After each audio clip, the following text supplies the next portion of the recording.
Hi, this is Suhailah, and this is Grow With Me by Suhailah, the podcast. And we're on episode 16. This is episode 16, and it's titled Wrong Music, Right Scene. Wrong Music, Right Scene. And this episode was inspired by, there's a quote, a saying. I don't know who it's attributed to, but I remember hearing it a few years ago for the first time, many years ago. And it's more popular now on social media, but I remember the first time I heard it, I was like, oof, it just hit me. It hit me in the heart. It hit me in the gut. It hit me in the brain because I understood it because I'd been that person. I still am that person sometimes, and not often, but sometimes.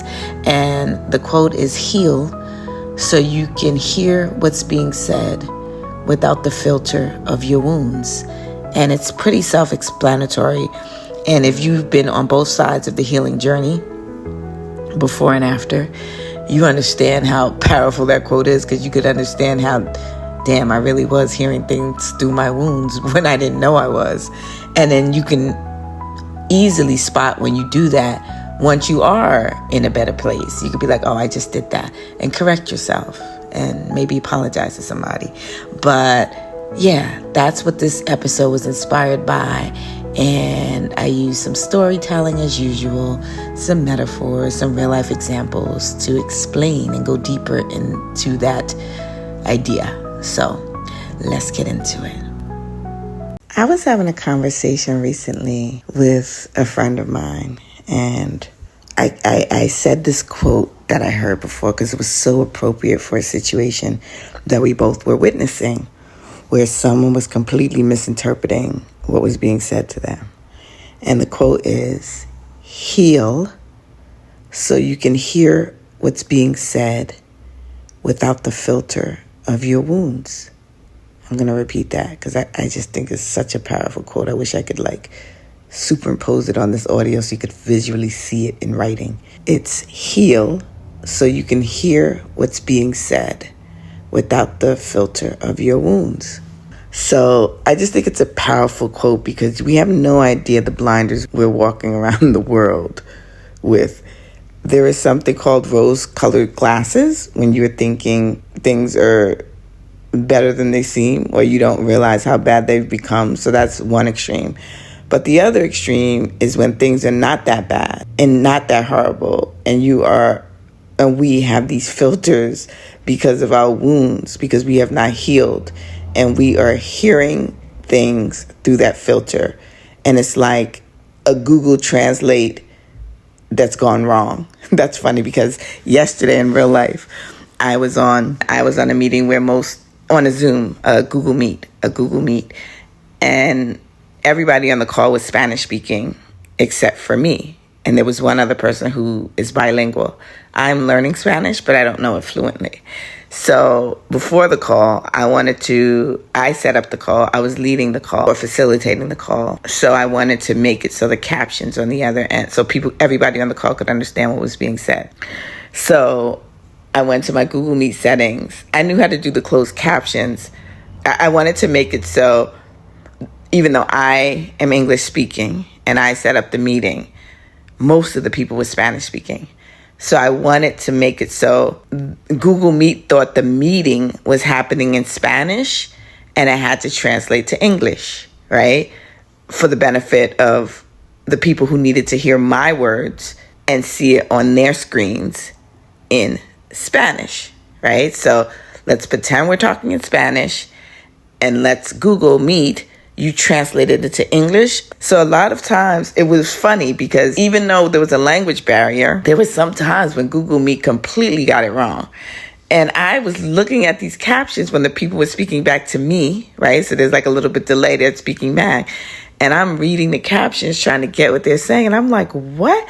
And at one time it said something completely far-fetched, like nothing. I knew that this man on the other side did not say this. Because the word said Mickey Mouse. Mickey Mouse isn't a Disney character. And it was in caps and everything as if it was a name. And I knew that it was wrong. I was trying to read the caption and I got to that. I said, what? So I said to the one other bilingual person, I said, I think Google messed this up. This saying Mickey Mouse, and even the man on the other side who was speaking, that it was translating before he even heard, we all understood Mickey Mouse. And we just all started laughing, right? So it broke the language barrier because we was like, what? And then he replied in Spanish. And I didn't have to read the captions to know what he was saying. Like, oh my God, I think Google messed up here. I didn't say Mickey Mouse. And the other person who's bilingual laughed. She was like, Mickey Mouse. We just all started laughing. So it was just a language barrier. Even the Google Translate got it wrong, right? Google Translate got it wrong. And Google Translate is great normally. And I was just like, yeah, this is not working. These captions, it's getting things off. And that happened quite a few times. And the language barrier is not so... English is such a strange language that the translation for most languages is not always literal. It doesn't make exact sense, right? Our words, it just doesn't make exact sense. So you always have to figure out, like, what did this person really, really mean? Because if you're doing something like that where the captions is doing the translations, like on a Google Meet, it won't organize the words properly, or to use words in the other person's language that when you translate it to English, it doesn't really make a whole lot of sense, right? Meaning it's not a word that we would use in English in that same context, right? So this is kind of what that phrase means. It's like that filter of your wounds can really get it wrong sometimes.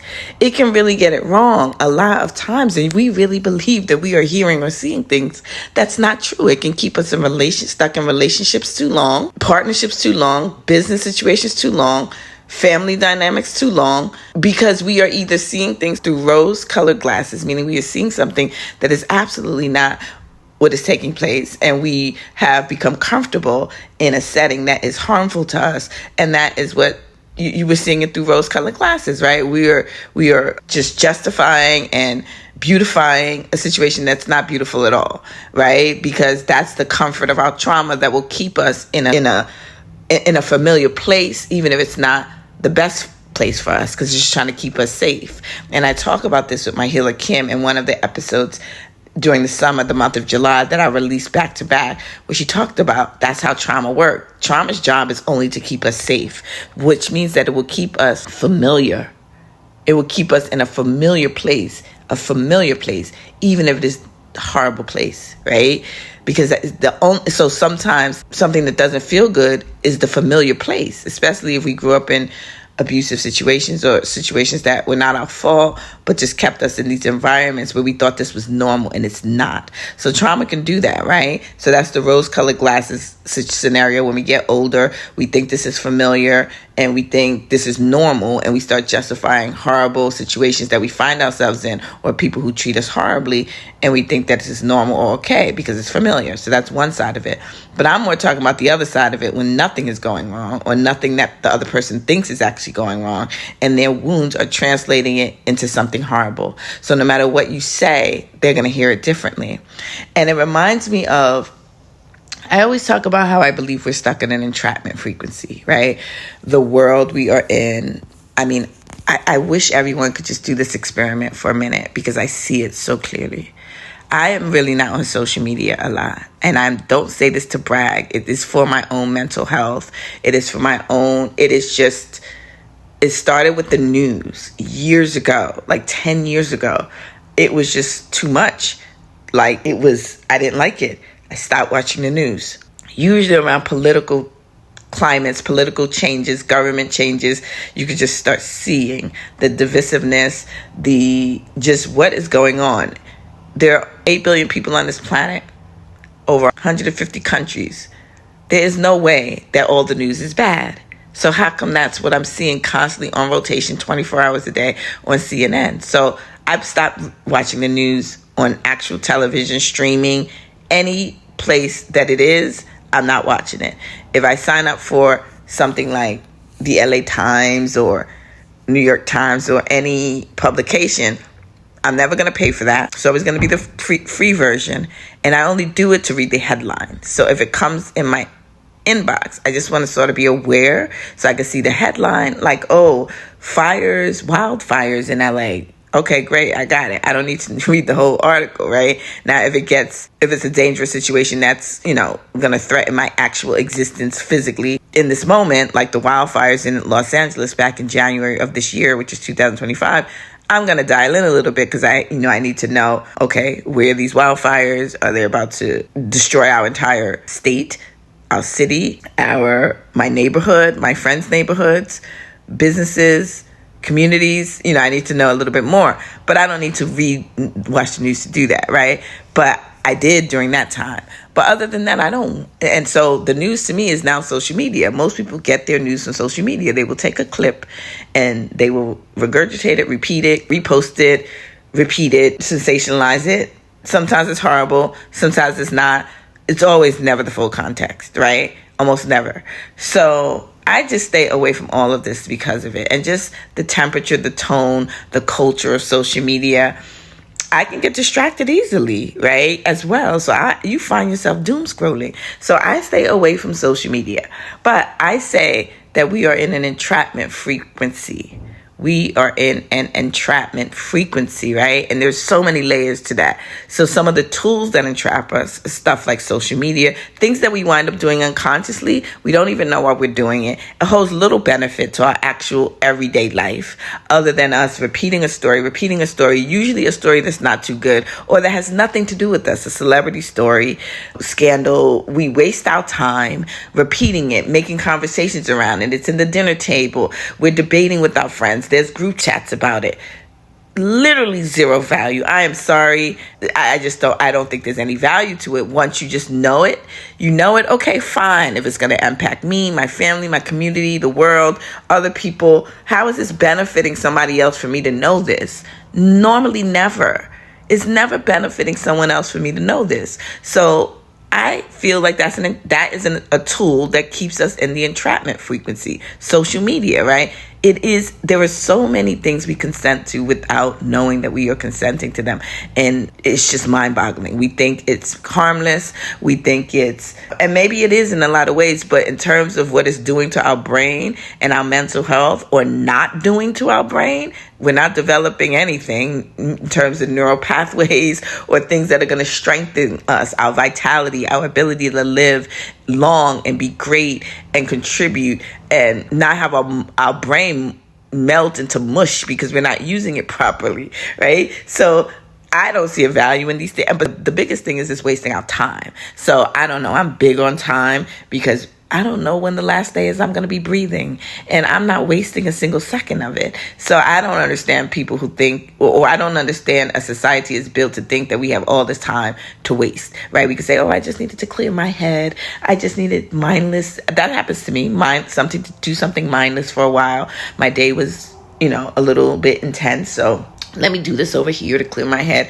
I get that. But after a while, it's just a little bit ridiculous. But that is what I mean by an entrapment frequency. It is meant to entrap us in these cycles that waste our time, waste our wisdom, waste our life force. This life force of being these beautiful humans that we are, that are capable of doing so much. We're sitting and just wasting it. I'm just not into it. So that's how I plan to live the rest of my life, however long I will be granted, not wasting it and snapping myself out of it when I realize I am. Like, oh shit, what you doing, girl, here? You've been scrolling for an hour here. What are you doing? Like, you have this you have this book you want to write, or you have this person you can be checking on, or this place you could be volunteering in, or you could be taking a walk to exercise, or doing your Pilates, or doing your language, because I'm studying 2 languages right now. Like, there's a million other things I can be doing, right? So I have to train myself as well, right? That's what I mean by entrapment frequency. But the thought I had this morning is about that quote, heal so you can hear what's being said without the filter of your wounds. Heal so you can hear what's being said without the filter of your wounds. It reminds me of, so how you're watching a television show or a movie or a streaming show or anything. The music sets the tone. The music sets the tone. The screen could be just you're watching it, you're in IMAX in the theater, or just watching that big screen at movie theater, AMC, or wherever you go to the movies. You could be watching the screen. If it was on silent and you were just reading the lips of someone, the characters, the actors playing the characters, you would not register feeling. You would not register feeling. You would just be watching, like silent movies back in the day, watching it. You would have to use your imagination as to what it feels like. And maybe some of the scenes would make you jump, or you could understand if you see rain. We could all understand these things even if there are no sound to it. But for the most part, in movies, sound lets you know what is about to happen, right? So there's music that can let you know it's about to be scary, that it's about to be romantic, that it's about to be funny, like do do do do do. If you pay attention, music is the thing that guides you through the storyline. Even when people are talking, it guides you through the shift in the storyline, in a structure of a movie or a television show, the arc of it, and it lets you know when things are about to conclude, take a turn, get dangerous, speed up, slow down. You could feel it through the music. This is what happens to us when we don't heal, so we can hear what's being said without the filter of our wounds. The filter of our wounds is equivalent to that music. The filter of our wounds is equivalent to the music in a movie. The movie that is our life, it happens to be when I'm talking about real life.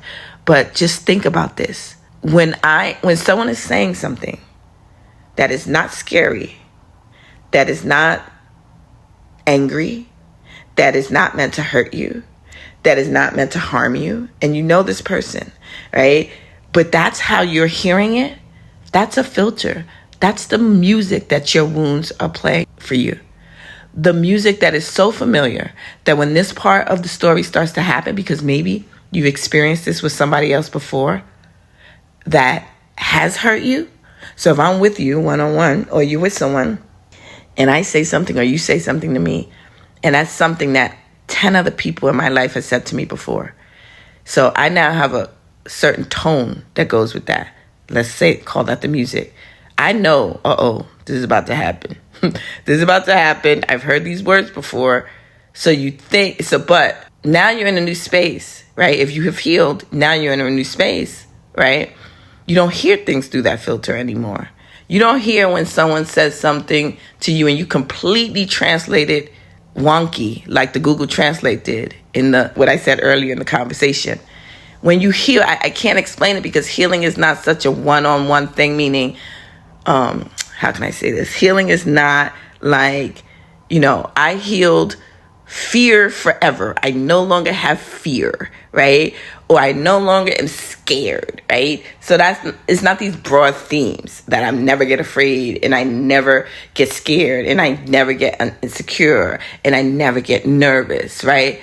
But we have to start filtering the things that should make me feel nervous or scared or afraid, and the things that should not, because it's not actual, right? Or factual in this situation. Even if it's something we have experienced a million times before, if we work through that, if we start to understand what was really happening, if we start to understand our own nervous system, if we started to regulate our nervous system and understand that is really what healing is. We are learning to regulate our nervous system. So now, even if my parent used to yell at me when I was 5, right, and I felt in danger and I felt like, oh my God, I'm going to get a beating, your life is on the line then, right? As an adult, if someone yells at me that I don't know in the street, my life is not on the line most of the time. I don't have to do anything about it. And I definitely don't have to move into a fear like, fight back, want to hit them, want to kill them, want to harm them, just because a complete stranger yelled at me when we were driving and I didn't like that. And it threatened my whole existence. And now I have to pull over and we're getting into an actual physical fight, right? There was no actual threat there other than that, this person got on my nerves, but an actual physical threat to my existence? No, there wasn't. So I can calm down. I'm safe here. So healing says, I'm safe here. This is not the 5-year-old self that just got yelled at. I'm talking now. I'm not saying that's appropriate. So in a unhealthy relationship, if you're in an abusive relationship and someone is yelling at you in a way that is actually threatening and not safe, and you were someone who was yelled at all the time at 5 years old, you could put those rose-colored glasses on and think this is normal. There's nothing the matter here. This person's words are not harmful. I'm living with this person day in and day out for 5 years. They are in my face. They are yelling at me. But so what? My mother did that. My father did that. My uncle or my aunt did that. This is normal. Rose-colored glasses. I'm simplifying it. But so that's the other extreme of trauma, unhealed wounds, right? But the one I'm talking about is where it's a complete stranger or someone you know better because you know this person, they love you, or you have had a history with them where they're not going to do you harm, and you know them enough to know they've also done their healing work. So you can't even give them the benefit of doubt when something happens because you're hearing it through that filter. Or a complete stranger is a better example. This stranger's yelling at you. There is no threat here. There's no threat here. But you know what that is? That is the music. That is the music in a scary movie, the scary part of the movie, or the dangerous part of the movie, where you have convinced yourself, our wounds will convince ourselves that something is happening. Something is being said, is what I'm speaking about in this case. Something is being said that is actually not being said. So it's the same script. I'm speaking English. The other person is speaking English in this scenario. Or maybe not. It starts to feel like I'm speaking English. The other person is speaking Mandarin or something else, right? And there's a language barrier to begin with because you are not translating what I'm saying in the way that I am saying it literally, and certainly not the way that I mean it, right? And on top of that, the language barrier now has a scary movie filter. That arc where you just hear a sound, a frequency on your side that is telling you, this is scary. This is not safe. This is the dangerous part. This is the harmful part. This person is being mean to me when they're not being mean to you. This person is trying to hurt my feelings. All of these ways that our filters of our wounds can make us misinterpret what is being said and what is being meant. But literally sometimes what is being said. Because intention is another story. Sometimes you can be like, okay, I didn't mean that. I didn't mean it like that. I apologize. I'm sorry. You know, there's times we could say things, just the wrong use of words can come out. And we have to clear that out for someone who might be in pain and we know they're wounded. But other times it's literally you are not hearing what I'm saying because your complete filter of your wounds is filtering it in a language or in words that I did not say, that literally did not come out of my mouth. That's like that Google Translate that misinterpreted something. It's the same thing. I'm here. I said this in English on the other side, or this person said this in Spanish. He did not say Mickey Mouse, but on my side, it said Mickey Mouse. Or all of our side, it said Mickey Mouse on that Google Meet. So it's the same idea. So it's this idea of the translation being wrong. The translation always getting it wrong until you heal. It will get everything wrong. You can have the best intention people. You can be in the better work environment, but you have not healed. So your experience will remain the same in every environment because you will always hear it through that filter until you clean that filter. And until you either take those rose-colored glasses off or you clear the filter so you can hear the goodness that is trying to come to you, the greatness that someone is trying to give to you, the praise that someone is trying to give you without you thinking it means something. What do they really mean by that? You question everything because you can't even trust the goodness, right? We can't even trust the goodness. We can't even trust the greatness. And then on top of that, we have a world that we live in. Our government just shut down 2 days ago here in the United States. I read the headline, not reading it anymore. What does it matter? I can't do anything about it, right? It's ridiculous at this point. But meaning what's happening, the state of the world, our governments collectively, particularly the United States, right? But it's like it will keep you in a fear frequency. And this is what I was started to say earlier, and I got off track a little bit. I wish everybody could do this experiment. Get off social media for a little while. A week, 2 weeks. Start weaning yourself off. When you get back on, you will start to see how absolutely crazy and insane and how methodical it is that these people, whoever these people are planning fear on purpose. And it is increasing at an accelerated rate. And I think it's increasing at an accelerated rate because it has people like me, like you, anyone who's doing this kind of healing work. They know they have to step it up. You got to step up this fear here because these people are awakening. These people are getting smarter. These people are getting healed. These people are getting wise. These people are tapping into their divine knowing. They're tapping into God's source. They're tapping into their wisdom. We got to hurry up because these people are taking off those rose-colored glasses and starting to see, hey, this is not what I thought it was. You guys are lying to us. Everything cannot be this horrible. Some things really are, and we need to figure out what we're going to do about that. A lot of things really are. But that's the times we are living in. But I wish everyone could do the experiment where you start to step back because you can feel it is almost it almost becomes comedic. When you're off social media, after a while, when you get back on, you're like, damn, I was just off for 2 days. What the hell has that just happened?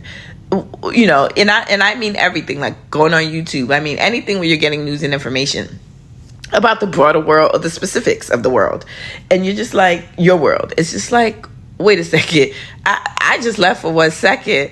I'm in my own peaceful bubble, living my life, not just putting my head under the sand.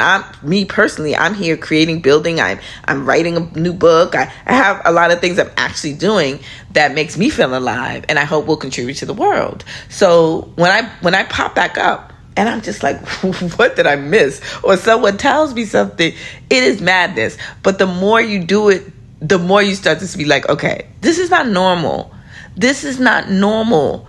And you can see how intentional it is for that fear frequency and the tools that let us stay there. These apps that you're just scrolling and scrolling to keep us in that algorithm. So we really will think the world is falling apart, and maybe it is. But what we can do is take our time back, be our own authority, take our attention back, and put it where it needs to be. And what we can also do is heal, so we can hear what's being said without the filter of our wounds. And also, when you heal, so you can hear what's being said without the filter of your wounds, you can then start getting back on these platforms. First of all, you'll start to realize, I don't need to look at all of this all the time. But when you do, it's not so triggering, because you can see what's being said without the filter of your wounds. You can see behind the intention. You can be like, oh, this was meant to keep me in fear. This was meant to keep me afraid, right? Of my entire existence as a woman, as a race, as a culture, as a people. This is meant to keep me in fear, and I am not buying it anymore. And you can say that about everything. Even the story your own self tells you, I am not buying it anymore. Especially when it's something that makes you feel bad. I don't care who it is, what teacher, what person, what political figure, what president, what government, what customer service rep. I don't care. If it's somebody who is purposely trying to make you feel bad about yourself and scare you, then you can probably say, yeah, this is not for my good. This is not for my highest good. Let me figure it out, right? So you have to heal, because you can't be discerning. It's like a frequency. It's like that music in a movie. It's like knowing that Google Translate was off. I don't gotta speak Spanish to know that this man did not mean to say Mickey Mouse on this call. Now, in the metaphor that I'm giving, if I wasn't healed, I would take that Mickey Mouse. I'd be like, what do you mean, Mickey Mouse? I would take that as literal. No, something's off here. This filter is off here. It's the same thing with the music. This music is playing in a scene that I don't think this scene is meant to be scary. So why is my filter saying this? I don't think this scene is supposed to feel dangerous. Why is my filter still giving me this scary music? It's the wrong movie. It's the wrong music on the wrong scene. And we got to start to shift that. I hope this is helpful. Have a great day.